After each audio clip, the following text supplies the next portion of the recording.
What is this? Why is it so small? Why is it so good? Why is it the best value for money in audio right now? And why did I pronounce money as money? Those are questions we'll be answering in this review. Hi, I'm Kodjio. Welcome to Convince Me Audio. HoloAudio are back, and I think this time everybody can reach for it.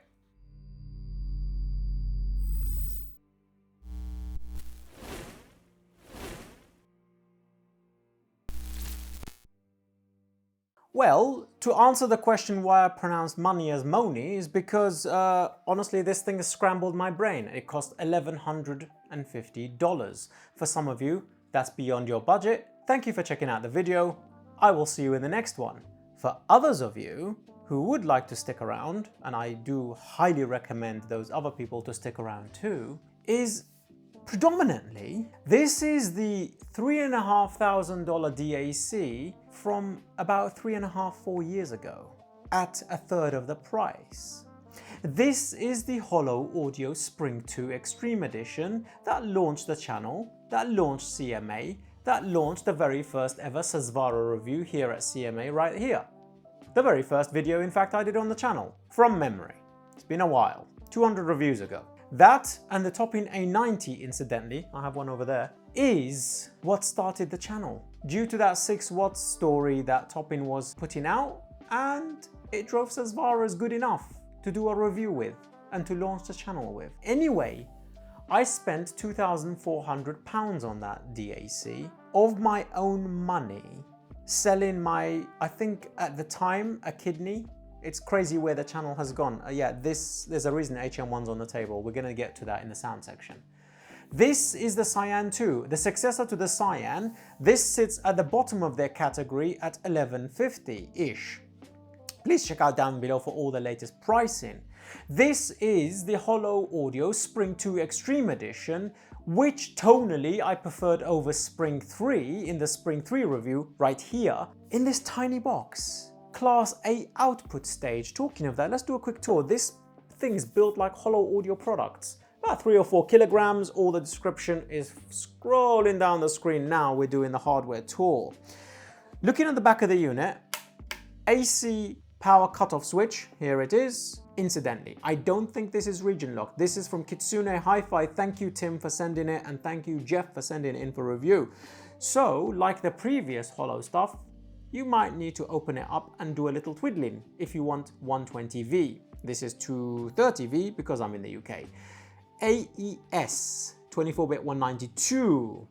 Optical USB 1536 24-bit. I2S and coax. Balanced out, RCA out. Spinning the unit back around. I wish they had an amplifier to match this. That is my biggest gripe about this whole thing. I can't have a Baby Bliss sitting on top of this Baby Serene. That's what I need. You've got all of these LEDs indicating sample rate, etc. There's a million of them. No power button. No input selection switch. Nothing. You switch it on at the back and you pray to the audio gods. So how do you change inputs? So here's our first stop. Hardware-wise and caveat-wise. USB takes over, it's master. But all of the other digital inputs, if you have your TV, your PlayStation, your CD player and everything else connected, and your PC and your other PC, etc., it will prioritize by what is on. And if 2 things are on at the same time, or if 2 things are putting out a signal consistently, I have not been able to use it to switch. So, ideally what I've been advised by HoloAudio is we've given you the largest selection of inputs you're going to need, but it's only so that you have the largest selection of audio inputs you're going to need, so that you can connect and prioritize the 1 or 2 you have at your desk. And my advice is use 1 for the smoothest experience possible. That's gripe number 1. Gripe number 2, which for some of you might be a gripe, for me it isn't because I never ever switch off my equipment unless it's Class A or tubes, is it doesn't have a standby button or changing input button on the front, and they said they wanted to keep the price as low as possible. And I stated after hearing this, people would pay $200 extra for both of those features if they had it because it sounds, well, how does it sound? Why is $10,000 or 10,000 euros or 10,000 pounds HM1 here? Because on the HM1, the Cyan 2 is far more musical than the HoloAudio freaking May. And I promise you, that's the comparison we're going to be making today. 1,000 versus 4.5. But more technically, this is actually fighting against the Spring3 and cannibalizing the Spring3 if we're being realistic. Tonality. Texturally rich, mid-range rich, a touch warm, but not in such a way it masks detail. It's like rich chocolate. Vocals, electric guitars, metal, and I don't mean the steel, the metal thingy. I'm talking about the genre type. Tube power amps for guitars. Absolutely delightful. It's viscerally punchy. In fact, I find it more punchy than Spring3, and I still can't work out why. This is a Spring2 Extreme Edition board, and I've always found Spring3 to be rather punchy. But on HM1, I listen to this DAC far more than when I got the HoloAudio May back. Thank you, Jez, I appreciate it, for the review of the Wavedream Signature, than the HoloAudio May. The HM1 has an amazing functionality where you can put 2 DACs through it, control them independently, switch one to the other. Every time I put May on, yeah, the stage was a bit bigger. It was not as punchy, not to my ears, definitely not in the mid-bass. Sub-bass was much better, obviously. Detail was better, but not by much. We're talking about, if I say 20% better, I am being generous. It's kind of shocking how good Cyan 2 is. It's the best DAC under $3,000. At $3,000, I think there are a few that are fighting, like Wandla. The Wandla we have back there, review will be coming. That is what you would jump to. Honestly, if you jump from like a Diablo 2 or something in this category, because the tonality of this and the upgrade path from Cyan 2 would be Spring3 and May.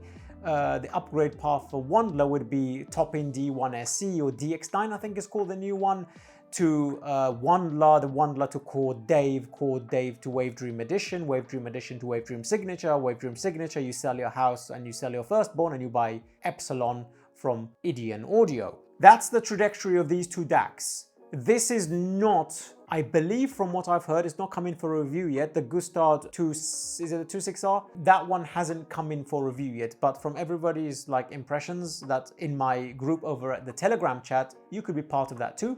Join the Patreon down below and come and chat to us there. We feel as though that this might be a little bit closer to that, but it's definitely not closer to the Wandla category of sound. This is more rich, this is more textured, this is more tactile, that is a bit more detailed, incisive, and more electronic music based. This is more real music, romantic music, drums, guitars, violins, cellos, female vocals, live music, just falling into the song. This DAC has impressed me more, I think, than some of the stuff we've been reviewing at 20,000 because of the category it's in and the performance it's bringing.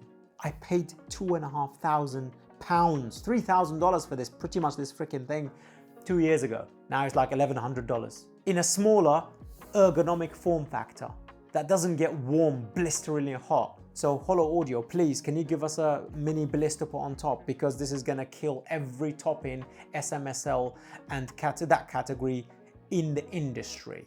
We just need the amp to sit on top of it. What are the weaknesses of this thing? Well, I just mentioned it to you. It's the input selection switch. You don't have that. So if you've got a multiple amount of devices and you want to switch between them, you're out of luck. 1 or 2 if you're lucky.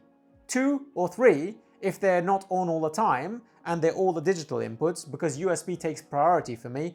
I've never been able to go to optical, even though USB has not been working, if optical has kicked in, because I think, like the Holo Red streamer review here, USB takes priority over that, and then or you go to the digital outputs of coax B and C, etc. That's been my experience. But this has been one of the most delightful. There's a reason why it's at CMA still, with the Top-In A90. That's the sort of mid-fi category reference I'm using for CMA right now. And then the Ferrum Or, Hypsos and Wandla in the next category up, for those that go from 3 to 7,000. And then reference system over there, where you decide whether you want a house or you want an audio system. It's up to you. The reason why I used HM1 was to extract every bit of performance out of this unit.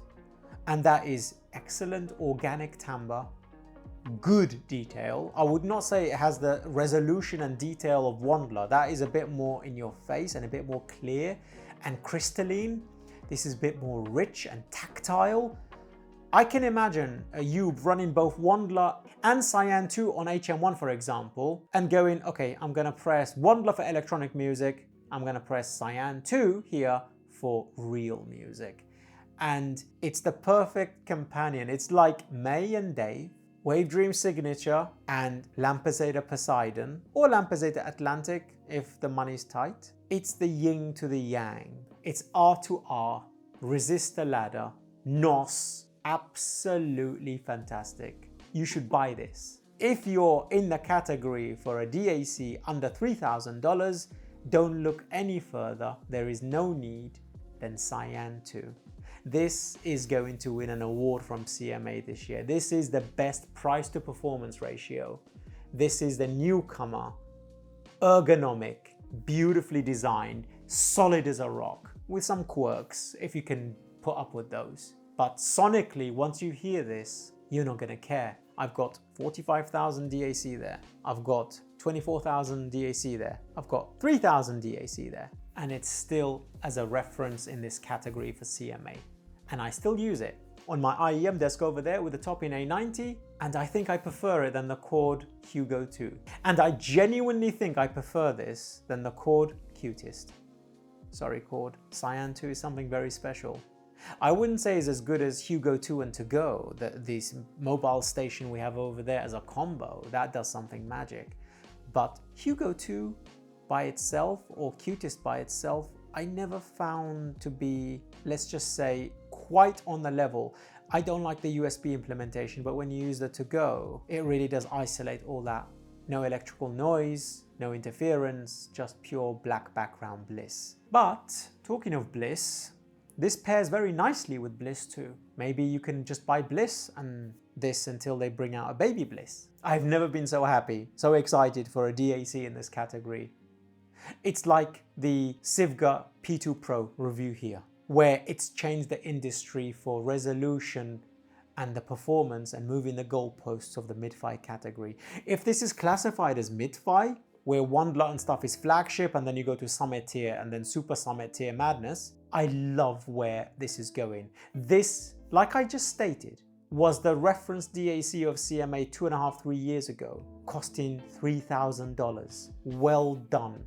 This is trickle-down technology taken to extremes. I need to do a video of the best things in the industry for you guys ASAP, because up to 3,000 we have some of the best things out right now that honestly shock, from IEMs, DACs, amplification, portable equipment. That video, in fact, will be short in 15 minutes. Conclusion, should you buy Cyan 2? Why are you still here? This should be the DAC of your choice if you're looking for a DAC around the $1,000 mark, $2,000 mark. This should be what you should be grabbing unless some of the feature set really bugs you. Sound quality wise, this is what you should be grabbing. Honestly, I don't think there's any more to tell. You can upsample using HQ Player if you have a mind, and you can upsample to 1536 on this category, and it does a very, very good job. You can even investigate upsampling. So let's talk about some of the equipment we can use. We've talked about HM1 as the showcase for this DAC to see what it's capable of, because we've put Dave, May and everything else on this thing. Okay, top-in A90, I think balances this out very, very nicely. That dry analytical sound of that amplifier we can grab for $300. Honestly balances this out so well, and this balances that out so well, it becomes highly musical. I've been using it with the HE1000 SE. I've been using it with the Sasvaras for extreme testing. I've been testing a little bit with Tungsten DS. It doesn't quite have the finesse for that, oomph and impact and stuff. That requires like tremendous amounts of headroom. But something like HE1000 SE, refining that treble region a bit and just smoothing it out a bit, was a lovely experience. Using the Head 2 from HoloAudio, that was a really good experience on this. The Meze Lyrique 2 is a very sharp headphone, but it helped a little bit with that treble region, which is a little bit wonky. So How about something like Zeos's Eris headphone? Right over there, sitting on top of my Rockner streamer. Very, very visceral bass, especially for watching movies or gaming or electronic music. Open stage, nice separation. You can pair this with an A90. You can pair this with an HM1.